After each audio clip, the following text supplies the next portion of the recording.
जय हिंद दोस्तों। 90 शब्द प्रति मिनट डिक्टेशन स्टार्ट। जलवायु परिवर्तन को लेकर दुनिया भर में हलचल मची है। मानो प्रकृति अपने साथ किए गए दुर्व्यवहार से अकुलाने लगी है। जिन इलाकों में सूखे का लंबा इतिहास रहा है, उन इलाकों में बाढ़ के मंजर दिखाई देने लगे हैं और जिन इलाकों में कभी बारिश हुआ करती थी, वे इलाके बारिश के लिए तरसते नजर आ रहे हैं। स्थिति का अनुमान रूस के याकुत्स्क शहर से लगाया जा सकता है। याकुत्स्क रूस के याकुतिया इलाके का एक चर्चित शहर है, जो बर्फ की सतह पर बनने वाला अकेला शहर माना जाता है।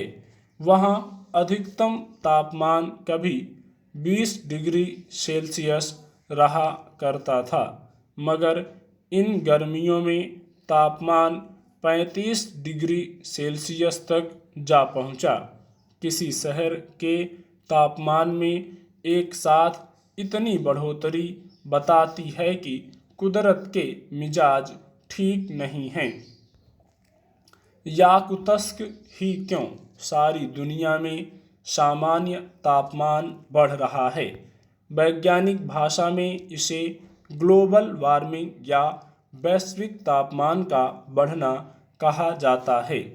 इसके खतरों से वैज्ञानिक और पर्यावरणविद लगातार आगाह कर रहे हैं, लेकिन कथित विकास की व्यग्रता में दुनिया उन तथ्यों को भी नज़रअंदाज कर रही है जो समूची मानव सभ्यता के लिए किसी बड़े खतरे की प्रस्तावना का रेखांकन हो सकते हैं। बार बार आने वाले समुद्री तूफान, चक्रवात, हिमनदों का फटना, सतत भूस्खलन, कहीं भीषण गर्मी तो कहीं भीषण सर्दी, लगातार भूकंप और दुनिया के अलग अलग हिस्सों में जंगलों का धधकना इस बात की ओर इंगित करते हैं कि जलवायु के आंगन में गहरी उथल पुथल है और इसे मनुष्य यह सोचकर अनदेखा नहीं कर सकता कि किसी और के आंगन की आग से हमें क्या लेना देना। जब दुनिया के किसी एक भी हिस्से में बड़ी पर्यावरणीय हलचल होती है, तो वह समूचे मानव समुदाय के लिए चिंता का विषय होनी चाहिए, क्योंकि यदि जंगल में किसी एक पेड़ में लगी आग को बाकी पेड़ यह सोचकर अनदेखा करेंगे कि उन्हें इससे क्या, तो सारा जंगल आग के आतप और आतंक से बहुत देर तक नहीं बच सकेगा।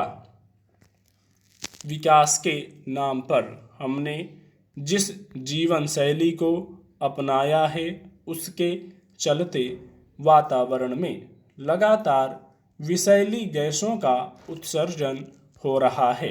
पराबैंगनी किरणों को हम तक पहुंचने से रोकने वाली ओजोन परत कमजोर पड़ने की चिंता जानकारों को लगातार परेशान कर रही है।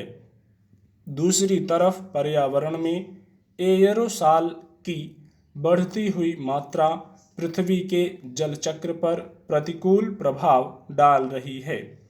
एयरोसॉल गैस के साथ ठोस कणों या बूंदों के मिश्रित होने की स्थिति को कहते हैं और इसकी अत्यधिक मात्रा के कारण मानसून का व्यवहार भी अनियमित हो गया है। मौसम विज्ञानियों की भविष्यवाणी है कि इस बार भारत में 15 अक्टूबर तक मानसून सक्रिय रहेगा। विक्रमी संवत के अनुसार देखें तो यह आश्विन माह के शुक्ल पक्ष की 10वीं तिथि होगी। इस समय तक मानसून की सक्रियता यह आशंका पैदा करती है कि अचानक बहुत तेज सर्दी के दिन आएंगे। स्टॉप।